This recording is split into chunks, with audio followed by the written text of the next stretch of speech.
Welcome everyone to Unsheathed Sword Reviews. I'm Vic. And I'm John. And today we're going to finally bring you the review of the Valiant Armoury Angus trim Vision Strasbourg. So this is one I'm really excited to talk about. And before we get into anything, I want to let you guys know what the theme of this video for me personally is going to be. For longtime viewers of the channel, you guys might know that my favorite sword in my collection is the Valiant Armoury Angus trim Vision Strasbourg. And when I bought this, and I did the first impressions video for this and the Milan, you can check that out in the description below, I posed the question to myself, is this my new favorite sword? And I will answer that definitively, mostly, in this review. So let's start out with aesthetics, fit and finish, all that stuff. John, what do you think of this sword? Well, let me just tell you, Vic. Okay. If this sword had a scent stopper pommel on it, particularly a faceted scent stopper pommel on it, it would be the perfect sword in my estimation. I love everything about this sword. I even like the pommel it does have. I would just like it a little bit more if it had a scent stopper pommel. Fair. But I think it's one of the prettiest swords I've ever seen. I think that the grip is gorgeous. I think that it's the most elegantly wasted grip I've ever seen on a sword. Mm-hmm. It's beautiful. The leather quality is insane, as you would expect from Valiant Armoury. It's completely within their realm of the way the stuff they produce. I love this sword. I love the antique finish on the fittings. I love everything about it. I love the way the blade looks. Yeah, this is worth every single penny. Yeah, spoiler alert, we don't have a whole lot to just say, so that might bore you. Seriously, I might just start fapping over here for real. Like, I love this sword. I actively love this sword. Fair, I agree. So if you guys don't know, the Vision series is a collaboration between Valiant Armoury, Zach and Sunny Subtle, shout out to you Angus guys, Trim. And Angus Trim. So basically they take an Angus Trim model, and then they take those handling characteristics, those harmonics, and then they add basically their hilt design and components. And I call the Vision series bougie A-trims because love Angus trim swords. We own 6 between us. Who the hell are we even? But like their aesthetics are very similar, very utilitarian, because those swords are all about performance. These swords take that performance and they look gorgeous. And make an heirloom quality sword out of it, which is exactly what this is. Yes. As Gus himself has said, these are the king's swords. He doesn't make the king swords. Absolutely. So this and the Tauber were the first 2 swords in the Vision line, and they are based on the 18B.13. Correct me if I'm wrong, but I believe that's the Gus Trim model that these are based on. Yeah, I think so too. And the Tauber is gorgeous in its own right, but this bad boy, the Strasbourg, the design of this hilt is inspired by several swords in different museums and different collections, and it's pretty iconic in the reproduction market. Many makers make swords that look roughly like this. Albion, DSA, like a bunch of people make swords that look like this because it looks pretty. This specifically, like John said, I don't want to gush in too much detail. I love the fishtail pommel. I love the decorations, how elaborate it is. And again, fishtail pommels, if you turn them on their sides, you might not tell on a 2D image, but they have a lot of width to them. So this thing, when you slide your hand down to the bottom, feels perfect in your hand. We'll get to that in handling. You're right, the wasted grip, it's hexagonal, looks gorgeous. I love the guard and how it swells out toward the ends there, which also has a dimension and is like, I think also hexagonal, which you can't tell just by kind of looking at pictures, but when you get up close, there's like more dimension than you would expect. Gap in the crossguard is about as perfect as you can get. The peen looks fantastic. When you order from Valiant Armoury, you could choose color options. I went with the antique blue. My favorite color is blue. I love this color of blue. I love how it's like pale and it again, antique. So it does look like it's a little worn, and then you get it in the light and it pops like beautiful. It's really good in an understated way. Like it's not like obnoxiously blue. You know what I mean? No, it isn't. It's subtle. Yes. And gorgeous. So the aesthetics on the hilts, I can gush on and on and on. So, but getting back to the theme of this review, the Strasbourg hilt, I think it's just a wee bit prettier because while fishtail pommels are probably my number 2 favorite pommel, scent stoppers are my favorite. And the scent stopper pommel on the Strasbourg is the prettiest one I've ever seen in my life. Yeah, like that 8-sided, I think. Yeah, it looks fantastic. It's gorgeous. The way it swells at the end, it looks good. Again, same kind of hilt, same kind of grip, like wasted and all that. Slightly upturned quillions. I'll put pictures of the 2 of them together. And for me, aesthetics like that, the Strasbourg takes it by just a hair, but it's not 1 and 2, it's 1A and 1B. if that makes sense. I definitely hear that, and I think that I prefer this sword to the Ansbach based on the handling, which is what we're about to get into. But if I could take the pommel off of the Ansbach and put it on this sword, I would steal Vic's if that was... yeah, I would do that. I would take it. That's fair. And so aesthetics and slight preference for blade aesthetics continue with me with the Ansbach versus the Strass with the blade. So this is an 18B. The Ansbach is a 16A. So for me, I'm a sucker for wide blades with deep fullers in them. They look really cool. The Ansbach has that. 18Bs do not have that. However, as far as 18Bs go, fantastic looking blade. Handling?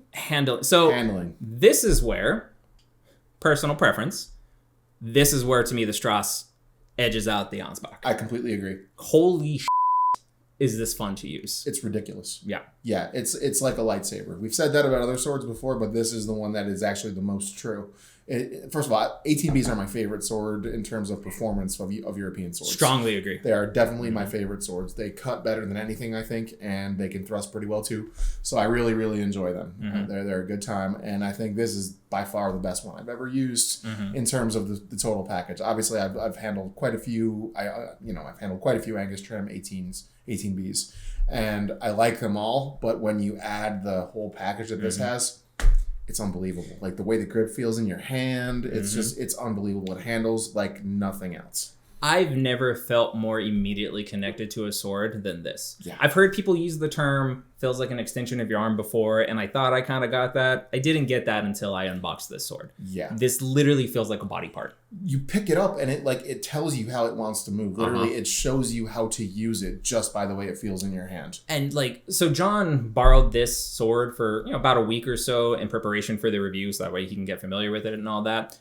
He brought it back over today, and I pulled it out of the rifle case, and it's one of those things like I've had this sword for over a year now. I'm very familiar with it.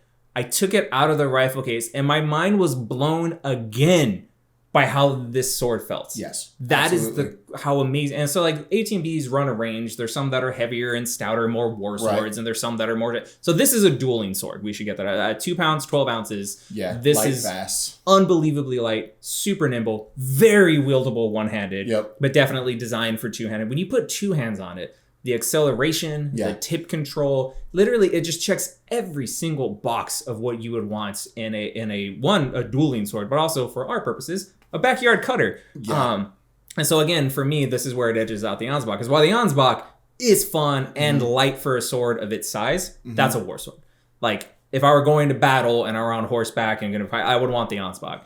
For an everyday carry dueling sword, for a backyard cutter, this. Absolutely. All day. And I remember when you only had the Ansbach, and I can't remember who was one of the other reviewers. Who was it? That it was Catherine. I will link to her review. Yeah. And she's like, it's a chonky sword. And we're both like, how dare you? Yeah, she called it beefy because she was reviewing the Tauber, which is essentially the same sword as this. And we're just like, it's not beefy. Like, that's the most agile sword I've ever handled. Then I got this and I was like, got it now. You know more than I do. Exactly. like I knew that then. Now I really know that. Yeah. And I honestly, I feel like having handled these swords now, it actually makes me more qualified between this and the Angus trim ones that I have. It makes me more qualified to evaluate like more mid-range stuff because it's like, okay, wow, this is what it should feel like, you know? Yep. So, 100%. And that's where just like getting more experience with different price levels, not because they cost more, but because usually what goes into that is they feel more like the sword they're emulating. Absolutely. And so again, we reviewed other Angus trim 18Bs, and the closest one in terms of comparison to this for me is the 18B.8 that we reviewed, and you can check that out, linked in the description below. That one, very, very similar, a little bit more authority. Yeah, a little heavier. Little bit less nimble. But for personally, so it's totally a preference thing. But for me personally, nothing beats this in terms of handle. This is so freaking fun. I agree. And I loved that other sword that we had. I mean, particularly I liked it because of the ricasso that it had. It was a great looking sword. But I do like the handling on this one more. Yeah? Yeah, I do. Which is, I mean, that's saying a lot because I really like. I loved that one. I was this close to buying that other sword. You were trying so hard to be financially responsible. I was really trying hard. But yeah, this thing, man, it's special. It's a special sword.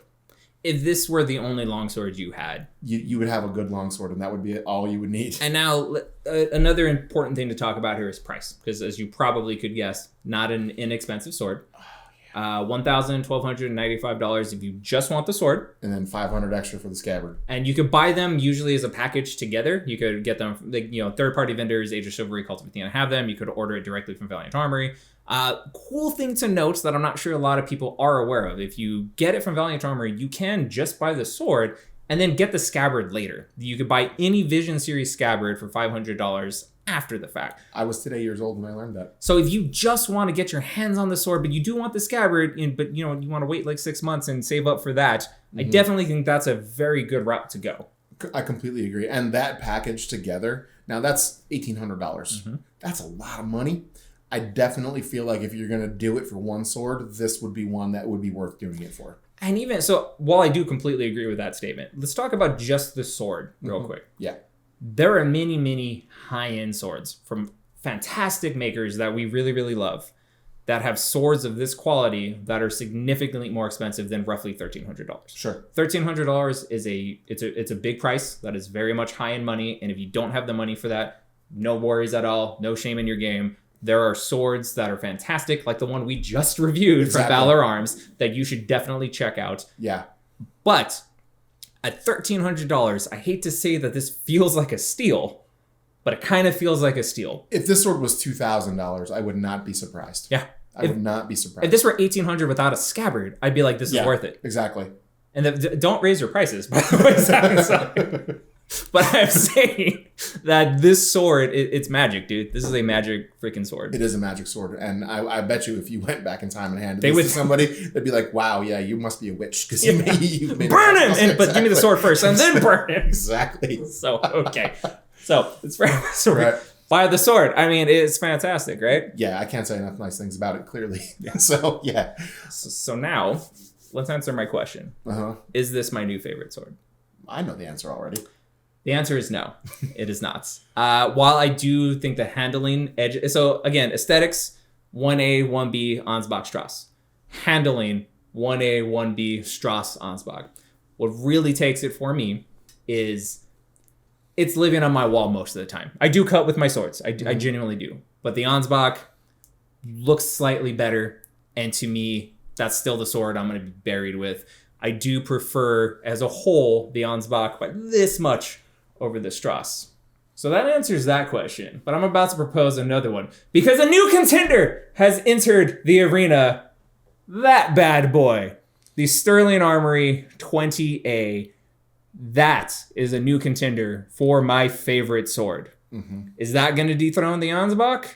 Let me tell you, it's really, really close. It's so close. And we will let you know in an upcoming review when we get around to it. So I personally think that if Vic had bought this sword first, this would be his favorite sword. How dare you? How dare you? That's what I think. I think he has an emotional attachment to the Ansbach because it was his first high-end sword. That's not true. That was my first high-end sword. First high-end long sword. High-end long sword, yes, exactly. Yeah, he's not wrong. Yeah, so that's what I think. You're totally fine buying either one. Whatever, act like you know me. He's not wrong. Anyway, buy the sword. It is a hell of a deal. Another thing that you might not know, if you get it from Valiant Armoury, they have what's called a lay-buy option. It's essentially a layaway option. You put a 25% down payment. I think you can do more if you want. And then the rest of the sword is broken up over 6 months. This took about a year to get to me after I ordered it. So that is a fantastic way to make it not hit your wallet all at once. To quote Chucky from, Good Will Hunting, like how your mother bought a couch. Totally forgot about that. Nice. All right, yeah. Buy the sword, John. Buy the sword. And like, if you're gonna have a reach sword that you want to save for 2 years, literally, this would be one that would be worthy of that. It is a gorgeous sword. Yes, strongly agree. Absolutely. So stay tuned to the channel. We have a couple more swords coming that were part of our prisoner exchange with Andy from Delatrix Swords. And yeah, if you enjoyed, be sure to like, subscribe, hit the bell for notifications. Peace.